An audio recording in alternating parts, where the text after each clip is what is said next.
Everyone, welcome back. I have a trade idea that popped up on the radar, and one I found here is Bros, Dutch Bros. It's a restaurant, and restaurants lately have been getting murdered. I think Kava is like one of them. Yeah, so Kava's been getting murdered. I think Wendy's just reported, and it was pretty terrible. Yeah, they've been getting murdered.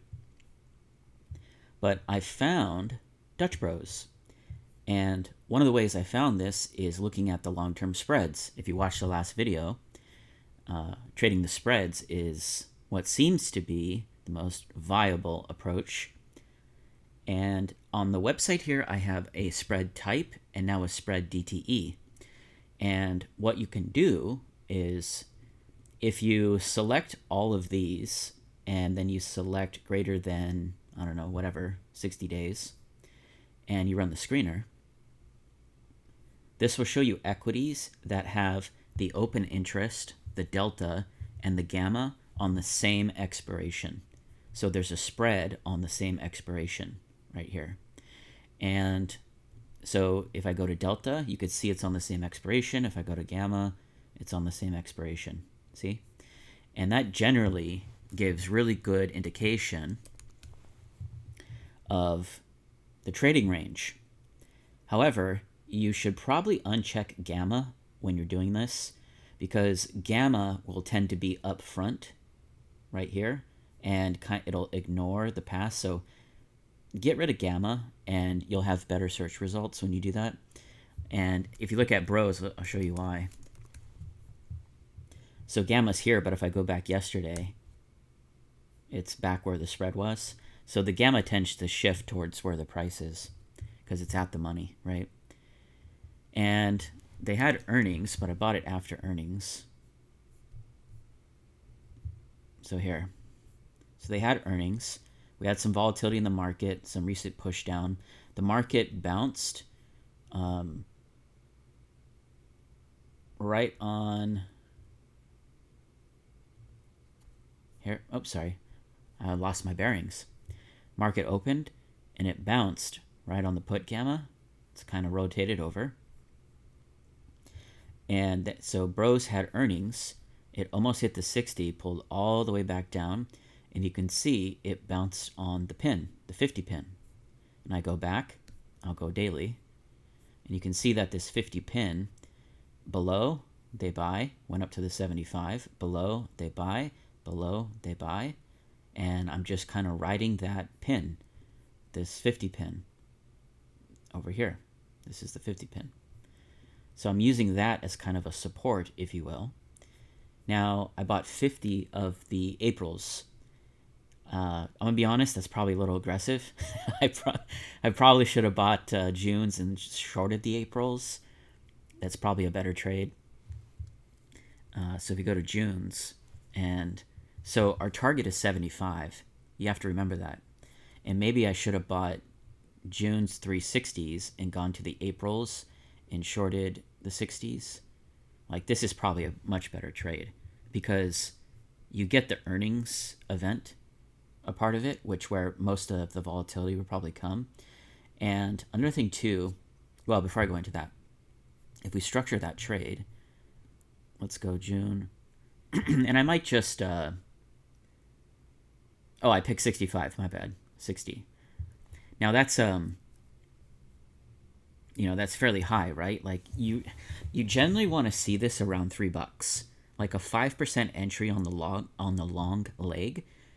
What I mean by that is you just take 5%, right? 10% is 6, and then half of that is 3. So you usually see $3. That's usually where I see like the sweet spot of getting a very good deal on option contracts. And then most often than not, you're around this 10% range. That's where I see it. If you're really in a stock with really small numbers, like $1, $2, $3, then you're going to see like 20, 30% premiums on the long leg. And I think that just has to do with the pricing of the options in the equity. But now if this 60 is $5 and I just bought an outright, my break even is 65.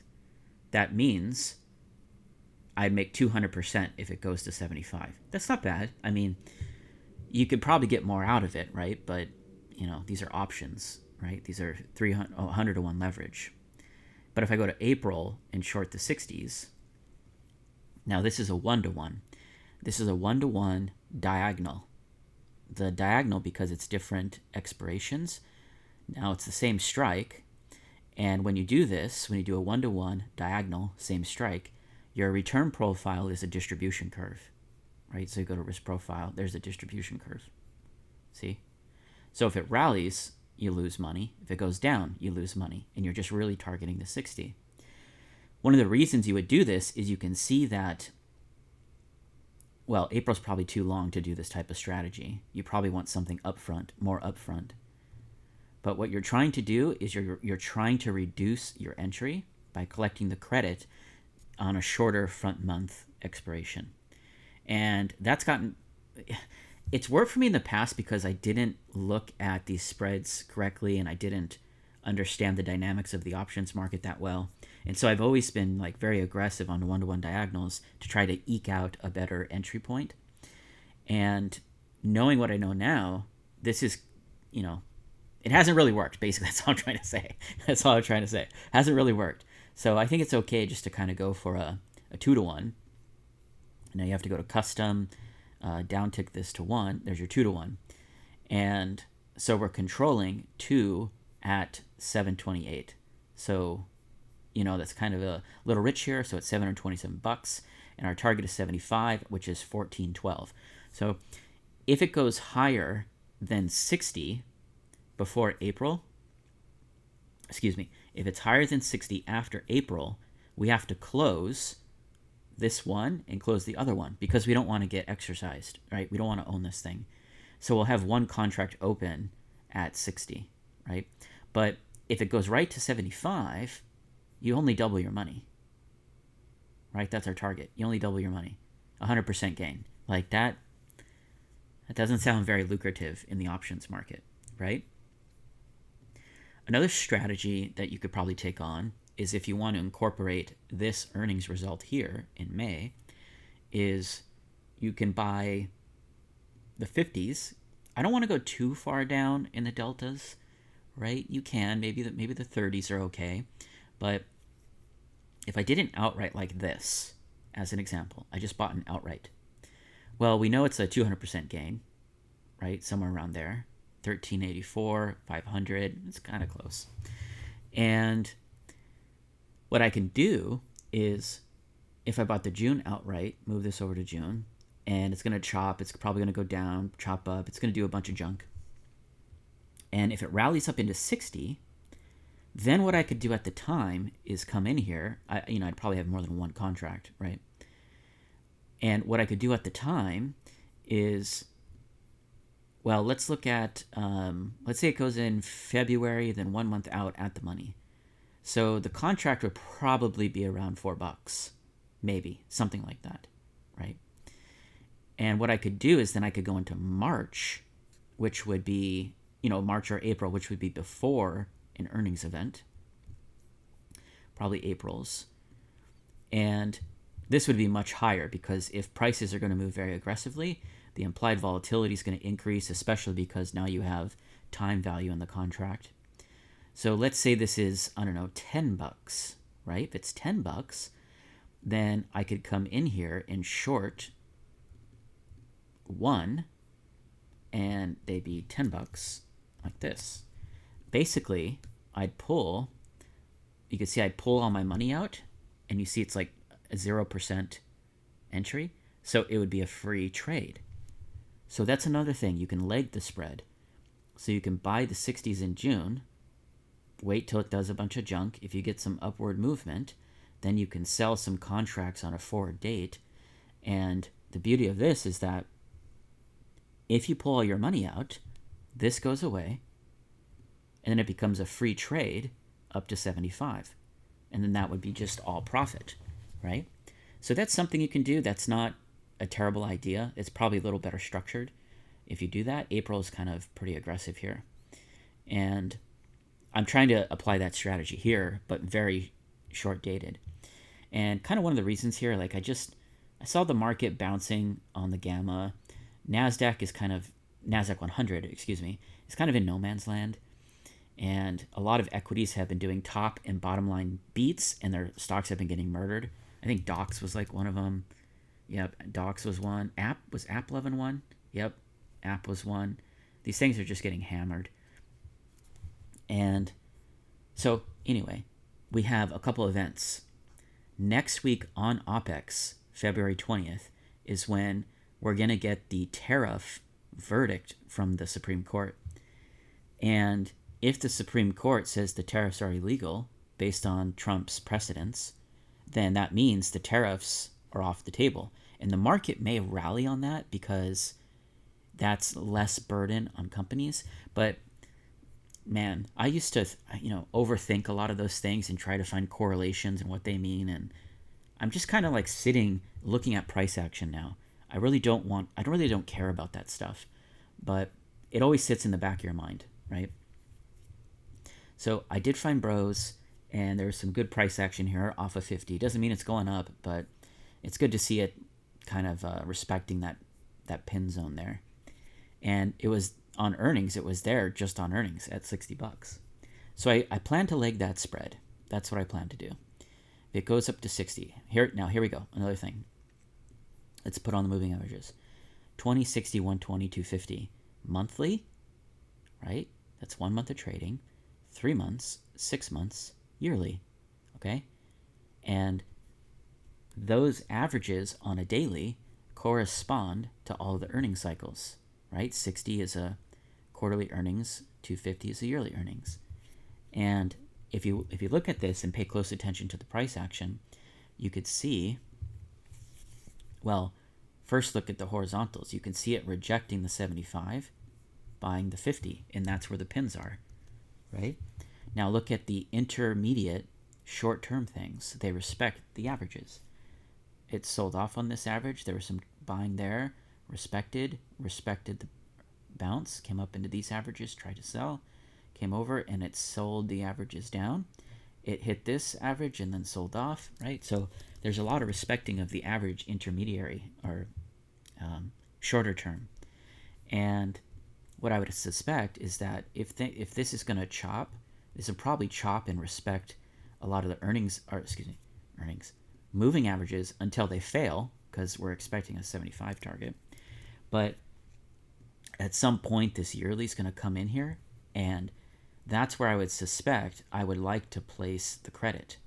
If I place the credit there and that average is respected and you get downward movement, I'll collect the credit, right? And so you can play the averages short term to try to play off of, collecting credits or whatnot. But anyway, that's a new trade I have on. If we look at Google, well, Google I think the Google pins rotated. Oh no, it's still there. It's up front though. It's 310 and now it's 370. So that moved. So this is 370. It's probably not a good sign.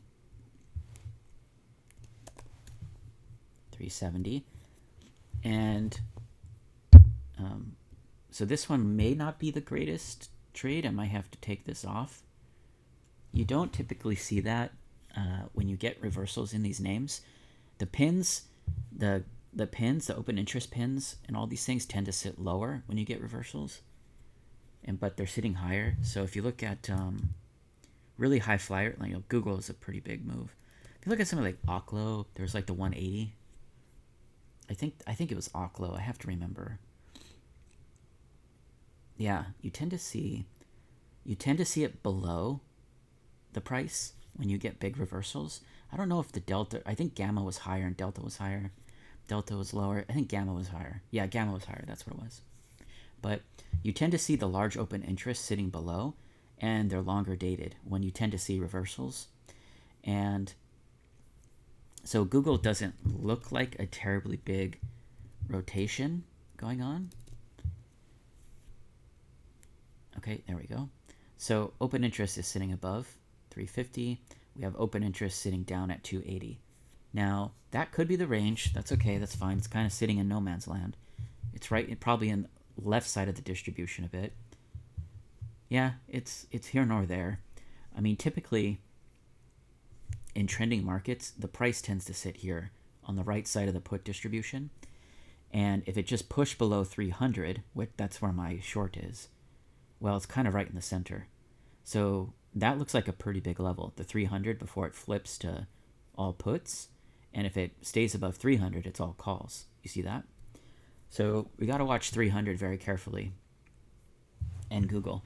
And if the price action is just not confirming and the overall market's rising, and this is Google starts rising with the overall market and not falling, like Microsoft, for example, then I'll probably just close this and get rid of it, right? So we're trying to watch price action. It looks good so far, right? They had a nice earnings and it's still rotating on earnings. That's good price action. But if I start to see the price kind of respect these pin levels and start to move higher, I'm just going to close it and not going to try to force trades. When you get trades on, they tend to work right away. I mean, like right away. And, Carvana worked right away. TMC worked right away. Metsi worked right away. And maybe Bros work right away. I just put the trade on, so I don't know. But the trade tends to work right away. And I put this one on over here, and it wasn't working right away. Earnings came around, and it's now starting to work. So I gave it some time. But if the price action is very muted, and we start seeing buying and coming in and respecting the pin, I'll just close it. You can always re-enter the trade. And we're just trying to keep our losses very small. And we're trying to ride the big winners when they get into profit. Okay, so let's move on to Carvana. Look at Carvana. Short. Fantastic. So the pins rotated to 380 to 300 for earnings. That's at the end of the day on the 18th. Fantastic. Let's take a look at that. Carvana. Man, that's pretty wide. That's a big, wide range. So here's the 380. There's the 300. And I'm pretty sure that if something's really bad, like the stock sells off on bad news or something, you could really push through the pin. There's some really large open interest down here. But let's look at the pins. Okay, so there it is.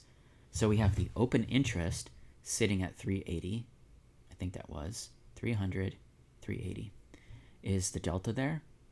The delta is there as well. Gamma? The gamma's there as well. So we have all three sitting at those levels. Typically what that means is on earnings, that's the range. It's either going to hit this 300 or hit this 380, right? That's what's going to happen. And we're sitting on some moving averages, so it looks like a coin flip right now.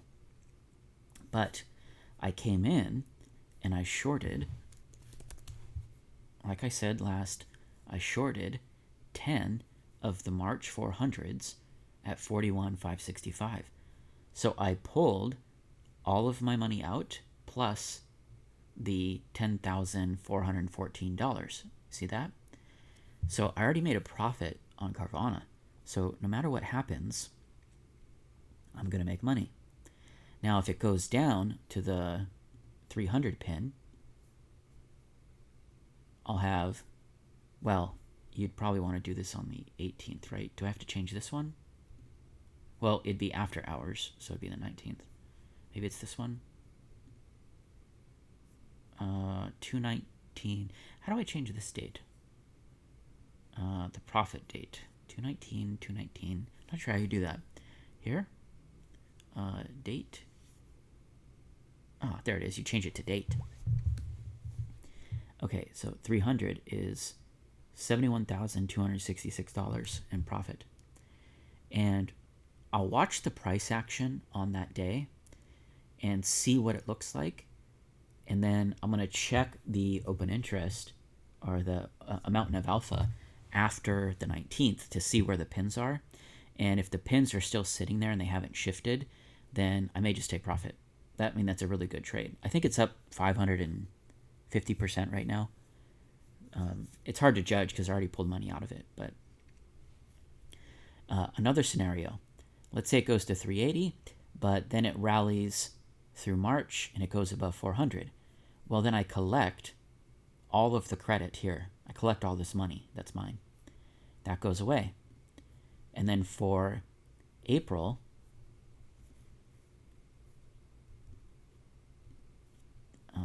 is it this one that controls it? Yeah, it's that one. And then for April, I have a free trade. And then between March and April, if it tanks back down to 300, I make 140 grand, right? Because I still have these Aprils, these 15 at Aprils. And what's interesting, if it goes back down to 300, then I can convert the April to a put spread. Then I could come in here on April and, maybe short 250s like this. And then I can make it a 1-to-1, so it's a put spread like this. And I can pull 15 times $1,450 out again, right? And if it just continues to tank, I just make money. And if not, then I collect then it rallies and whatever, I already pulled my money out. So these structures are very powerful if you can manage them correctly. And so that's the update on Carvana. It's a free trade. We'll see what happens on earnings. What would be crazy if it rallied above March and stayed very close to the 400 range. And I collected my credit, and then it tanked back down to 300. That would be the best trade possible. Another trade would be if it just tanks and goes to like 200, then I'll just take profit, right? Like, that's a fantastic trade from 480 to 200, right? Now, Reddit, I took profit. This was another spread. Here, right? Sold here. Bought puts at 220. I fucked it up. I did the 1-to-1, then had a bought one back, and then I hit. It was a very messy position. If I just did a 2-to-1 diagonal, I just would have made money and not touched it and would have made a lot more money. So there's a little lesson there. But very good. Let's take a look at that, right? Go to Reddit. There it is. There's the spread. It's long term. It's in January. And it's still sitting there. You could see how it pushed down here, and then it pushed up here, and then it pushed down here. See that? So I'm actually looking to buy Reddit. So when it gets below 115, I'm going to think about placing a trade targeting 220. So I'm just riding the range. That's all I'm doing. And I'd really like to buy Reddit if market volatility actually pushed up. Right? If it pushed up into this 25, 28, 30, I would like to see Reddit below 115. So then I could start buying it, targeting this 220. And I'd probably take a little longer term. You could see like this is from this place, it's 1, 2, 3, 4, 5. So you probably have to have a 6-month trade on Reddit, right? Give it at least 6 months. There's some delta here in April. You'd probably have to do an July, August trade somewhere around here.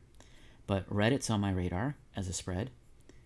And I haven't seen anything else that is giving really strong spread signals. And just as an example, if you look at some spreads, kind of what to avoid.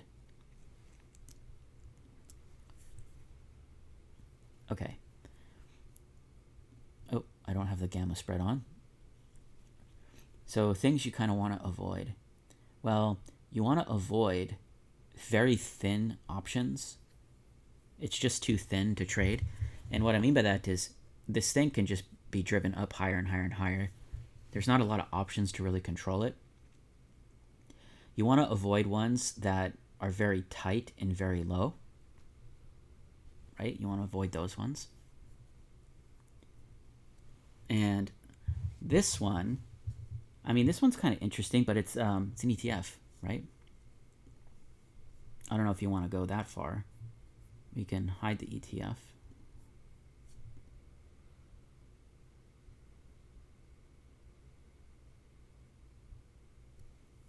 There we go.